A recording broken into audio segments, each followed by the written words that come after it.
American citizens have... The FEMA plans to imprison American citizens have generated a lot of interest around the country in locating the potential prison camps throughout the country. These may be facilities currently being used as prisons, such as those you saw earlier, or prisons that are being built supposedly in the name of the war on drugs, or facilities that have other uses but which could be quickly used to detain large numbers of people, such as this Amtrak facility in Beech Grove, Indiana. We're standing now in the main parking lot, which doesn't look too sinister. At this level, it is a very large parking lot, fenced on all sides by fence topped by barbed wire. It also has these electronically operated turnstiles.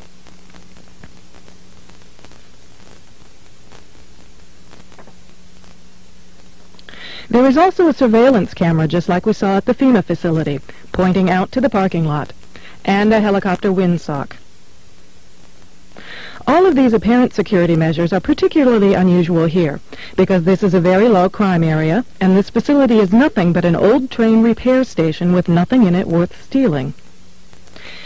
In this portion of the parking lot is a brick building, suitable for processing, next to a gate that leads right out to the railroad tracks, and all of this is contained inside a fully fenced area, now 3 layers deep in fencing at this point. This U.S. Air Force train indicates federal and military involvement. Facing the opposite direction, you can see that this area, too, is a very large fenced area with railroad track running the length of the fence and plenty of warehouses.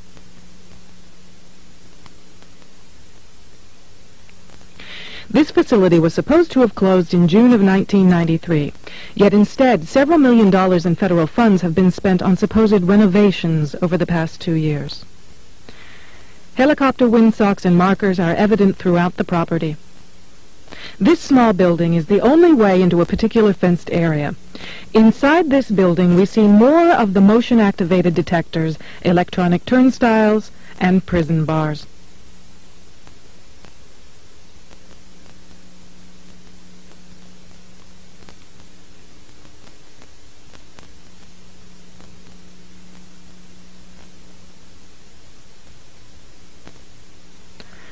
All of the renovations to this property have involved putting in new fencing, electronic turnstiles, concrete flooring in unused warehouse buildings, and putting in large gas furnaces on buildings that were never heated any time in the past 20 years.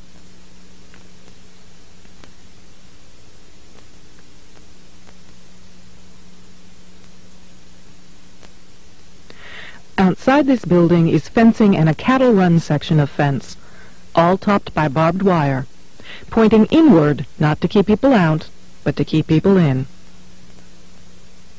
This was common throughout the facility, particularly the new fencing that had been erected.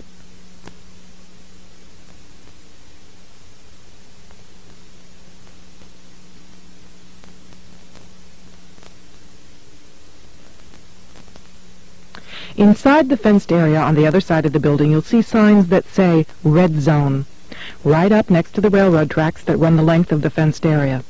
Next to the Red Zone sign, you can see closely numbered markers on the fences that are too closely spaced to be parking markers, just as if they plan to have people line up to board the trains.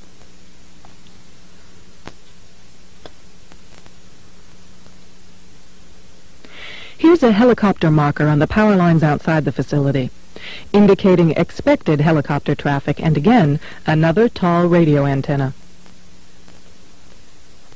Looking around, you can get an idea of how huge this place is and how many people it could contain in its fenced-in area. In yet another fenced area, we see a large warehouse building at the end, with the electronic turnstiles in front of it. The building is one that has a new concrete floor, and its doors and windows have all been blocked. Outside there are new gas pipes.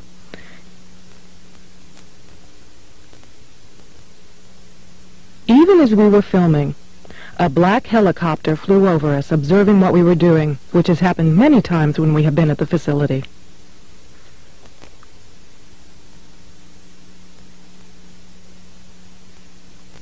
The gas lines and gas pipes at the facility run the length of the buildings.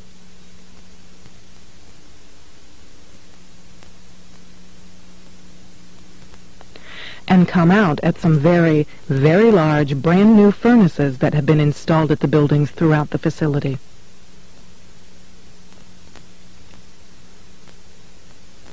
We found this crane, which has seen better days, but is plainly marked U.S. Army in the middle of the stockyard.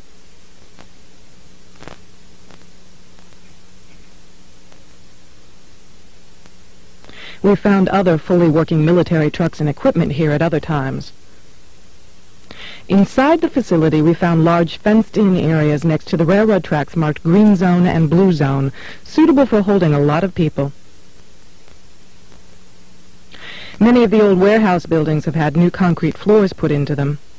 Unused sections of railroad track have been dug up and replaced, and from the supplies in the stockyards, it is obvious they will be doing even more construction and fencing.